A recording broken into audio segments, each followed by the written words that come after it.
For over 2,500 years, the image of the Buddha has inspired Buddhists across different cultures. But how accurate are these images?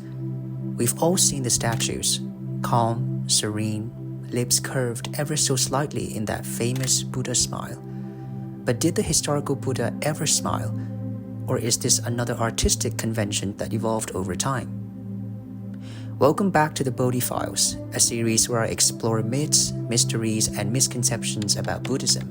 Today's episode, Did the Buddha ever smile? When you think of the Buddha, what image comes to mind? A silent sage, eyes half closed, a faint knowing smile?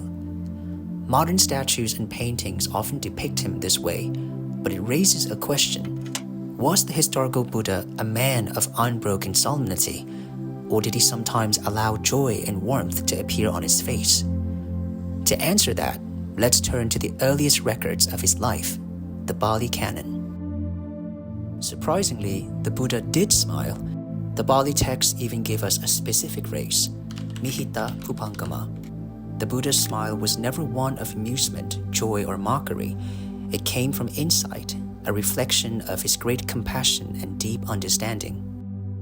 Explicit mentions of the Buddha smiling are exceedingly rare in the Bali Canon. In fact, scholars have identified only 3 instances in the entire canon where the historical Buddha is said to have smiled. Notably, these occur in narrative contexts, often prompting a disciple, usually Ananda, to inquire about the cause of the smile. Let's detail each canonical instance. While traveling in the kingdom of Kosala with a large group of monks, the Buddha left the road and at a certain spot smiled. Venerable Ananda, observing this, thought, what is the cause?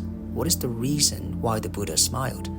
Realized ones do not smile for no reason. Ananda then respectfully asked the Buddha about the reason for his smile. This prompted the Buddha to explain that in a past era, this very spot was the town of Vebalinga, where Kassapa Buddha had once lived and taught, and where a devoted potter named Gatikara, a past life friend of Gautama Buddha, then known as Jotipala, had exemplified great devotion. The Buddha's smile arose upon recalling this past life and the karmic connection of that location. In summary, the reason for the Buddha's smile in this discourse was the remembrance of his past life as Jotipala and the virtuous deeds of his friend Gatikara under Kassapa Buddha. On another occasion, the Buddha was staying near the city of Mithila in King Maghadevassutta's mango grove.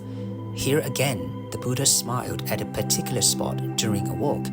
Seeing this, Ananda wondered about the cause, thinking the Buddha does not smile without a reason. Upon being asked, the Buddha explained that many eons ago, at that very location, a righteous king named Maghadeva had performed a noble renunciation. The Buddha then recounted the story of King Maghadeva, who relinquished his throne upon seeing his first gray hair and became an ascetic, establishing a lineage of virtue and meditation. According to the text, Gautama Buddha himself had been Maghadeva in that past life, and the memory of that wholesome conduct caused him to smile.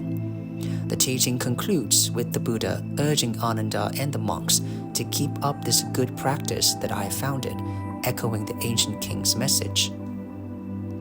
A third canonical example occurs in the Aṅguttara Nikāya. As the Buddha was touring Kosala, he came upon a beautiful sala forest, and going down into it at a certain spot, he broke into a smile. Once again, Ananda immediately noted this and asked for an explanation.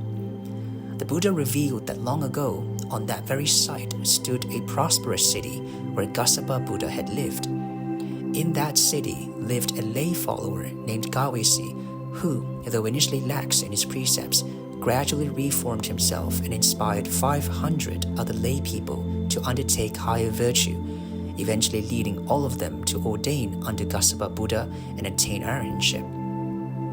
The Buddha smiled in appreciation of Gawesi's earnest efforts and the chain reaction of spiritual progress he sparked. He then used this history as a lesson, urging the monks, you should train like this. Trying to go higher and higher, we will realize the bliss of freedom. In all of these sutta cases, the Buddha's smile is explicitly noted and immediately prompts a question from Ananda, since realized ones do not smile for no reason. The Buddha then explains the cause of his smile, recalling a story from samsara, a past life or long-forgotten event tied to that place or individual. Outside the Pali Canon itself, the post-canonical commentaries, or the Atthakatha, preserve a few additional stories of the Buddha smiling. These occur in texts like the Dhammapada commentary and the Jataka Tales commentaries, which were compiled by later elders like Buddhaghosa, based on oral traditions. In these stories, the Buddha's smile often serves as a narrative device to introduce a moral lesson or past life account. Let's look at some notable examples from the Dhammapada. One famous story occurs while the Buddha was on alms round in Rajagaha. He saw a filthy young sow, a female pig, and smiled at the sight of it. Venerable Ananda, noticing the smile, inquired about its cause.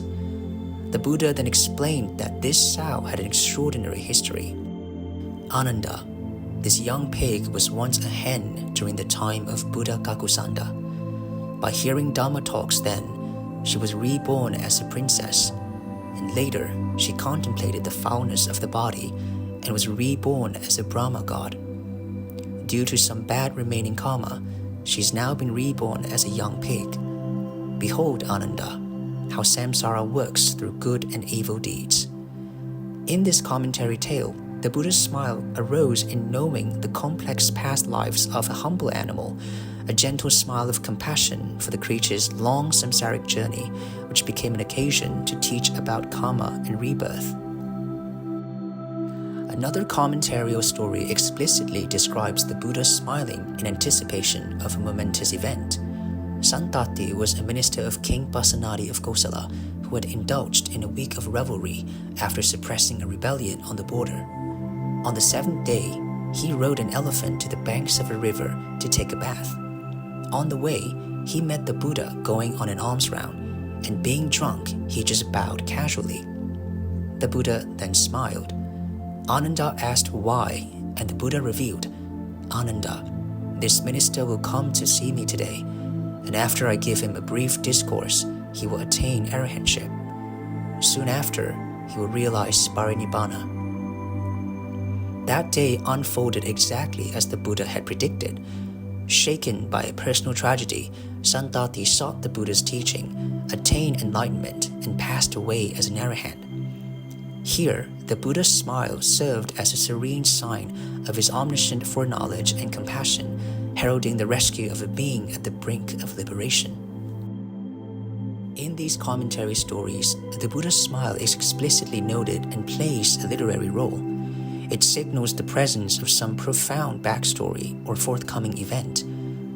Ananda's formulaic remark, "Na akaratnena tadakata sitam patukaronti," Tathagatas do not smile without a reason, appears both in the canon and the commentaries.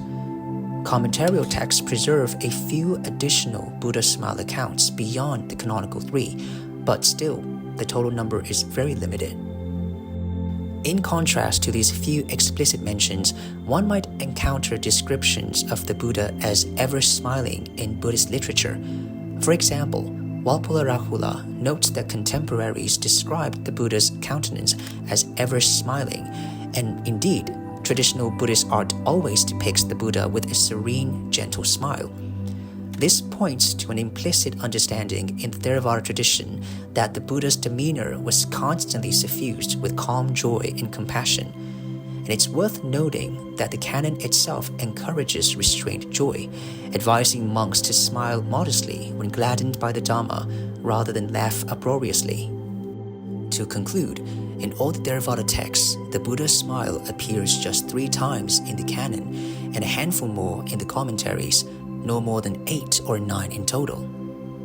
In other words, explicit accounts of the Buddha's smile are exceedingly scarce. Every recorded smile of the Buddha held deep significance, foretelling a great spiritual achievement, recalling the noble actions of past devotees, or honoring the timeless truth of the Dhamma. There are no trivial or purely humorous Buddha smiles ever recorded. The Buddha also never laughed out loud in any canonical account. He occasionally smiled, but never laughed in a boisterous manner. Humor exists in the Bali text, but always within a moral and contemplative framework, never for entertainment. So, did the Buddha ever smile? Yes, he did, but rarely and always with purpose, not as a worldly habit. Each smile carried the weight of insight, compassion, or remembrance. Did he ever laugh? No. In the Bali canon, there isn't a single account of the Buddha laughing out loud. And perhaps that's the deeper lesson for us, that true joy doesn't have to burst forth in sound or gesture. In a world that glorifies loud laughter and constant noise, the Buddha reminds us of another kind of joy, a joy that is silent, steady, and unshaken. Smiling, like all actions, is most powerful when it's free of attachment. So the next time you see that serene smile carved on a statue, remember, it isn't just art. It's a symbol of the mind's freedom from clinging, the soft glow of wisdom itself. Thanks for watching the Bodhi Files. If you enjoyed this episode, don't forget to like, subscribe, and ring the bell for more Buddhist deep dives. Until then, take care.